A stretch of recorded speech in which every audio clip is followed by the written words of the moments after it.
warahmatullahi wabarakatuh. Kali ini bersama saya lagi, saya akan sedikit memaparkan isu-isu yang terdapat di desa saya. Ini Desa Suro, RT 3 RW 9 yang sering Ngemplak Boyolali. Di sini nanti saya juga akan menentukan pembentukan tim inti untuk saya melakukan kegiatan KKN untuk memajukan proker saya. Nanti tim intinya yaitu Bapak Gianto selaku Ketua RT Desa Suro RT 3 RW 9 ini nanti, dan kemudian saya juga akan melibatkan para bapak-bapak dan ibu-ibu atau warga Desa Suro sendiri. Nah, kali ini nanti saya akan menjelaskan tentang isu-isu yang terkait di desa ini. Tentang sebelum dan sudah COVID-19 ini. Bukan sebelum, tapi saat pandemi seperti ini. Yang pertama saya akan mengangkat tema yang pertama itu tentang ekonomi.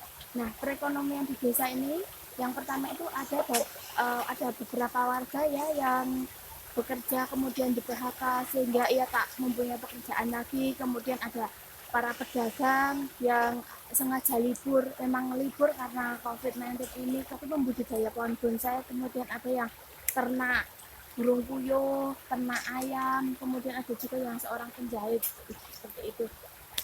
Di semua pekerjaan itu tadi semuanya pada banyak yang libur, banyak yang mempunyai problem tentang perekonomian yang menurun. Kemudian di saat seperti ini memang kendalanya bukan hanya di Desa Suro saja, tapi di lain tempat juga sama ya. Tetapi selain itu saya juga mempunyai solusi untuk keadaan seperti ini. Dan nanti saya akan memberikan sosialisasi kepada para warga Desa Suro ini. Misalnya saja untuk para sosialisasi untuk para pedagang ya. Para pedagang ini nanti saya akan memberitahu, mengajarkan tentang sosmed ya. Seperti itu. Jadi nanti kegiatan berjualan itu tidak hanya harus di pasar saja, tetapi bisa juga melalui media sosial lewat online, lewat WhatsApp atau lewat Facebook, seperti itu bisa.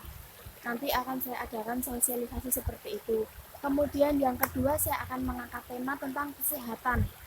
Nah, di masa-masa pandemi ini yang sangat sulit ini memang banyak dokter, bidan-bidan juga tutup. Kemudian untuk pergi berobat ke rumah sakit itu pasti banyak yang takut ya, karena memang rumah sakit itu dampaknya agak serem. Maksudnya bukan serem sih, karena takut terpapar COVID virus atau orang yang terkena virus gitu. Kemudian nanti saya akan mempunyai solusi, yaitu uh, para warga itu juga agak takut ya, serem kalau ke rumah sakit, karena itu ya potensi dampak terkena virus corona itu kan sangat mudah kalau di rumah sakit ya. Jadi banyak sekali, nggak hanya beberapa orang yang sakit tuh hanya mengabaikan saja kalau dia merasa sakit, bahkan ada juga yang hanya meminum obat warungan aja. Untuk solusinya saya sendiri akan yang pertama itu akan memeriksa tekanan tanda-tanda vital pasien, tanda-tanda vital para warga jika ada yang sakit. Yang pertama itu mengukur tekanan darah, mengukur suhu badan, kemudian mengukur respirasi atau pernafasan, dan denyut nadi, seperti itu. Karena memang tanda-tanda vital itu memang pemeriksaan pertama saat dilakukan pemeriksaan awal sebelum diadakan pemeriksaan. Nanti kalau misalnya tekanan darahnya tinggi, oh ibunya nggak pusing, tekanan darahnya tinggi, jadi kita sekalian juga memberi solusi. Misal ibu ini tekanan darahnya tinggi, kita memberi anjuran untuk misal memakan buah mentimun, seperti itu. Ada juga yang misalnya darah rendah, misalnya itu juga bisa memberi solusi memakan sayur-sayuran yang bisa menaikkan darah. Misalnya tuh sayur daun singkong itu bisa menambah darah.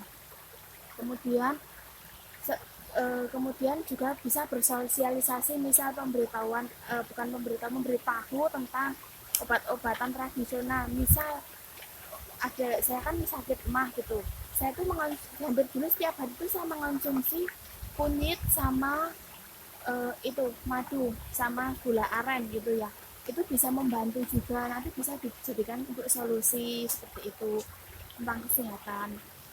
Kemudian yang ketiga saya akan mengambil tentang keagamaan, karena di sini memang pengajian untuk para ibu-ibu itu kan bener-bener di stop ya, karena takut nggak boleh dalam rumpun banyak orang seperti itu. Jadi kemudian tanya ibu-ibu, anak-anak pun juga libur untuk pengajian ya. Jadi pengajian untuk anak-anak juga ikut libur ya, selain hanya ibu-ibu libur, anak-anak juga libur ya. Jadi dampaknya tuh para anak-anak tuh sekarang jadi agak males untuk belajar ngaji sendiri di rumah. Nanti saya mempunyai solusi untuk mengajari anak-anak mengaji seperti itu, misalnya membaca Iqra, untuk pembacaan Iqra seperti apa, suara-suara lafalnya, maksudnya. Dan untuk solusinya nanti saya akan membantu memberi mengajari anak-anak untuk belajar membaca Iqra agar mereka bisa belajar Iqra lagi, belajar bisa mengaji lagi seperti itu.